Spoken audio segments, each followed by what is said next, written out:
All right, we have made more progress in the last 24 hours with new information and breaking news. Tonight, I'm going to go through all of this very, very slowly. The media has been lying to you. They have been entirely wrong for almost a year, and that relates to the real Russia story. You do not want to miss a minute of tonight's program. Tonight, we will prove how we've been right all along and ahead of the curve and how wrong they have been. We will lay it all out, all of the ugly details, and there's a ton of new information tonight. We have explosive information on the massive Uranium One scandal that the Obama administration attempted to cover up. We have been telling you for years this was going to be a big deal, and tonight it is. Now, The Hill's John Solomon is out tonight with another absolutely stunning report. Here's the headline. Obama administration granted a visa entry to Russian nuclear executive under FBI investigation for bribery.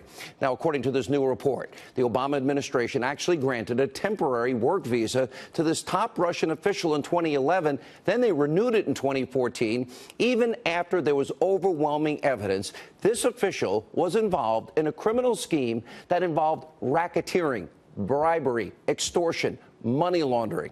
Also tonight, Fox News is learning that senior Justice Department officials are finally deliberating over allowing the FBI informant to now testify and tell the truth before Congress. This informant is the key player in the latest developments that we have been sharing with you on this Uranium One scandal.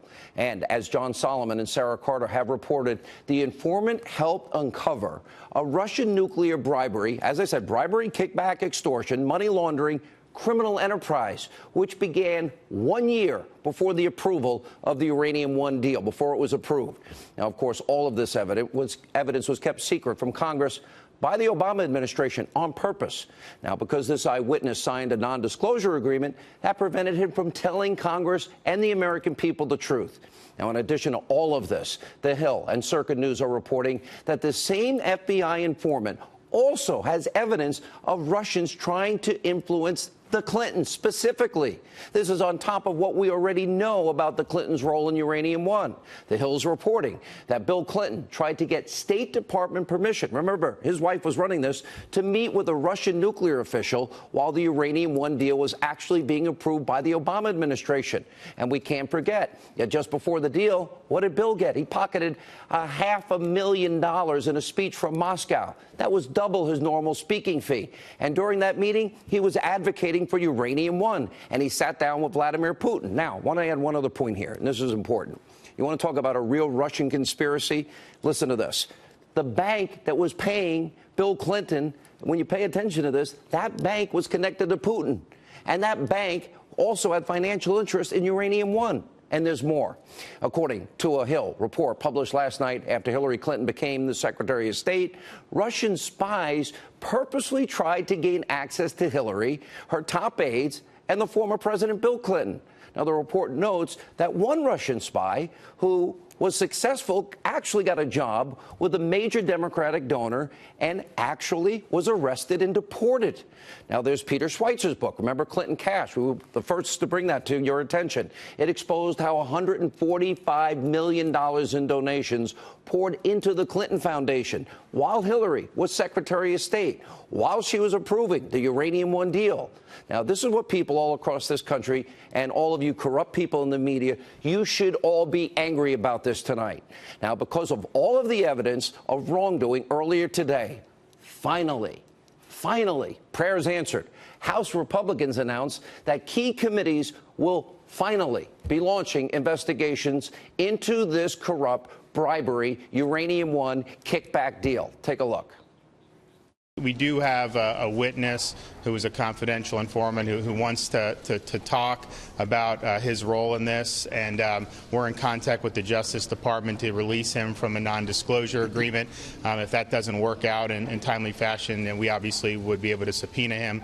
You know, on the Oversight Committee, particularly my subcommittee, we're going to be focusing on how the interagency process worked in this. 7 years ago, in fact, 7 years ago this month, I raised these objections with the Treasury Secretary, who said they were being fully investigated, and obviously we want to see what happened to that inquiry, what information was brought to their attention, what they knew then, why they acted or didn't act, and put it in context of what's come out since then. Our job here is to get the facts. We're the legislative branch of government, and we will do just that. Here's my prediction tonight. People will be going to jail over this. Now, this is something we've been calling for weeks, months, even over a year. The House is also launching an investigation into how the Obama Department of Justice, how the FBI handled Hillary Clinton's email server case. And I've got to say, it's about time, because the evidence of wrongdoing in both of these massive scandals is overwhelming. It's incontrovertible, and it put our security at risk. And as we have been saying for months, Congress has a duty, a moral obligation. We can't have a dual justice system. They must investigate these scandals fully, and they must uncover the truth of what actually happened. How is it possible? How? That they never recognized that giving Vladimir Putin and the Russians 20% of our uranium, the foundational material to nuclear weapons, a hostile actor, is a good idea. And with Uranium One, Congress literally can start by calling on key Obama administration officials, Eric Holder, Rod Rosenstein, and yes, Robert Mueller. I hope you're watching. You need to testify under oath. And let me tell you why. As the Attorney General, Eric Holder, of course, he had oversight over the FBI. He was a member of the government committee that actually approved Uranium One. But yet they had all this evidence of corruption and bribery. He clearly had the information. Then there's now Deputy Attorney General Rod Rosenstein.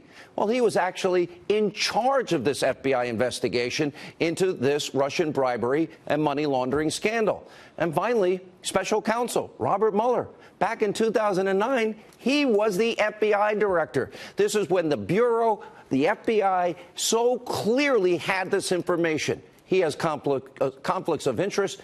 There's no way the American people can trust Robert Mueller to investigate anything Russian-related. To be fair and impartial, it's impossible because of his past role in this. He should resign immediately tonight. Now, also, the House tonight is also going to be investigating the Obama Department of Justice and the FBI's handling of the Clinton email server scandal. All happening tonight. Now, aside from Clinton having top secret, special access program, classified information, mishandled a felony on her server, remember the one stored in the bathroom of a mom and pop shop? The House will be looking into the former FBI director, which they should, James Comey, and it is inexcusable conduct. Now, you may remember he drafted the letter exonerating Hillary Clinton before ever conducting the interviews with the key witnesses, including Hillary Clinton herself. Comey also, he abused his power when he announced he was not recommending charges against Clinton. He never had that authority.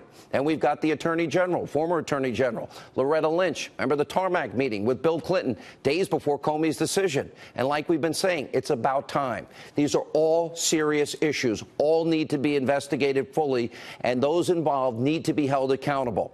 We're also learning tonight that we were right about the GPS fusion dossier. Tonight, even the Washington Post has to finally begin to report what we have been telling you forever. And according to the Washington Post tonight, I love to quote them, Hillary Clinton's campaign and the DNC, they paid for that phony research that eventually became the dossier. That's the same document that used Russian government-paid sources and made wild and completely untrue and ridiculous accusations about Donald Trump. And remember, the Democrats, media, they were happy to repeat, for example, that Donald Trump was in the Ritz in Moscow and he had hookers urinating in his bed. And James Comey wanted to hire this man and pay him taxpayer dollars. All of this makes the Clinton campaign and the DNC tonight complicit in spreading Russian propaganda and Russian lies about then-candidate Donald Trump. Now, they're spreading this Russian propaganda. They've been lying to you, the American people, using phony Russian sources. And this lie has gone on for over a year. This is real Russia collusion. This is the real Russia story. Robert Mueller, wake up tonight. Now, Fox News has also confirmed the information in the Post article is correct. In other words, we've been right for over a year. And we want to point out another part of the Washington Post article. It reads, quote, Fusion, GPS's research into Trump was funded by an unknown Republican client during the GOP primary. This is before the DNC and Hillary Clinton's campaign took over. Okay, I want to know, who is that? Was it one of the other candidates? Was it Senator McCain, who reportedly gave it to the FBI? Who's behind this? We need answers. Keep in mind, it was McCain. He said he passed this dossier around. And by the way, we have to wonder if this new information is the reason why the group behind the dossier, Fusion GPS, is trying to stop lawmakers from accessing their bank records. Follow the money. Now, the entire Democratic apparatus, most of the Republican apparatus, and all of the mainstream media, they fell hook, line, and sinker for a Russian disinformation lying campaign to the American people during an election. The Democrats, Hillary Clinton, they all lied to you for over a year. Now, keep in mind, there is a report. James Comey, he tried to pay Christopher Steele, the former British spy who put this whole dossier together. He wanted to give him your money.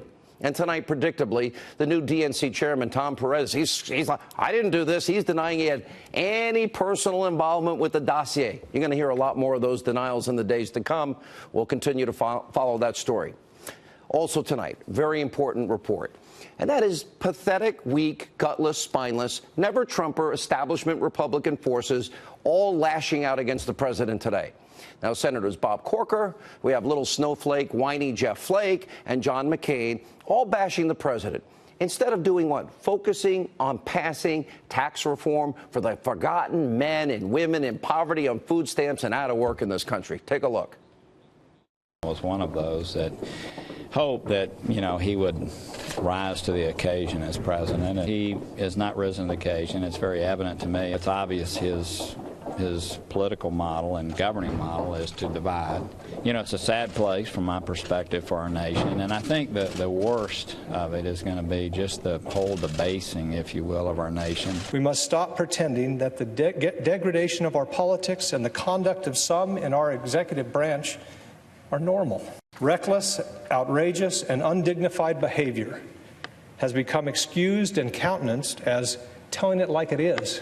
The notion that we should say or do nothing in the face of such mercurial behavior is ahistoric and, I believe, profoundly misguided. To announce that there must be no criticism of the president or that we are to stand by a president, right or wrong, is not only unpatriotic and servile, but is morally treasonable to the American public. When the Flake service to this country in this Senate is reviewed, it will be one of honor, of brilliance, and patriotism and love of country. Here's a simple truth. All three of these guys, they're inept, they're ineffective, they have completely failed to deliver on the promises that they made to their constituents and you, the American people, for years. These guys have accomplished nothing. And others like Ben Sasse, too. And you know what? All they're doing here is standing in the way of enacting an agenda to help move the country forward, what the people voted for last November.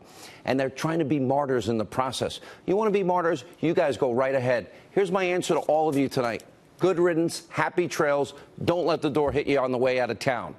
Now, before his little stunt on the Senate floor, Senator Flake announced he wasn't going to be running for re-election in 2018. Now, here's part of the truth here. Flake is now trying to say his decision is all about President Trump. But here's the truth, because he lied today. At least he's not choosing to run again because back in August, Flake had an 18% approval rating among voters in Arizona. And another poll showed that he was losing to his chief Republican primary challenger, Dr. Kelly Ward, who would have crushed Flake in a primary had he had the courage to run. And then you got Bob Corker. He's done nothing but attack the president now for weeks. Bob Corker, he's stepping aside. He's not running again because he would have lost in Tennessee. So I have a suggestion for all you never-Trumper senators that are headed for the exits, people like Corker and Flake. You know what? Guess what? You guys, take your other colleagues with you. Mitch McConnell, goodbye. Ben Sasse, goodbye. John Cornyn, goodbye. Lisa Murkowski, Susan Collins. Either get the job done that you promised the American people, advance the president's agenda. What are the conservative values that the president is advocating for that you're unwilling to support? Many of you can retire and we'll all be happier. Now, the difference here between President Trump and these senators that I just listed is the president is a fighter.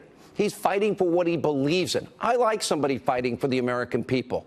And he's also somebody that is keeping his word, his promises. The Senate has done next to nothing to help the president keep his promises or help the American people or help the forgotten men in poverty on food stamps and out of work. Look at these statistics. The Senate has confirmed in about a year, since January, only 175 of President Trump's civilian nominees. Guess what?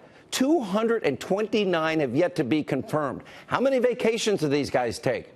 And during a similar time frame, President Obama had 359 nominees confirmed, over twice as much.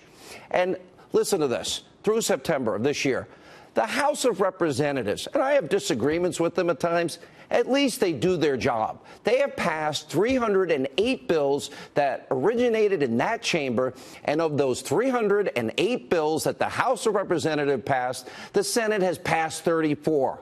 Beyond an embarrassment, beyond a disgrace, these guys are the definition of failure, the poster children of failure. Now, Senate Republicans are no longer serving the American people. So you know what, Senator Flake? Bye. You know what, Senator Corker? See you later. It's time for accountability. It's time to drain the swamp. If Republicans don't back this agenda, a tax reform, repealing and replacing, they need to get out of the way or resign or retire or do something. Because you know what? The only reason these people are now saying they're not running is because they can't win. And for all you never-Trumpers who are watching tonight, take a look at the side of your screen. They happen to be Donald Trump's accomplishments. Let's see. Pretty long list. Real, tangible accomplishments, promises made, promises kept. So what have you never-Trumpers done in this period of time? Have you helped the millions of forgotten men and women in this country that are suffering? Well, the answers are simple. You've done nothing other than help the Democrats obstruct the president at every single turn. And you know what? Enough's enough.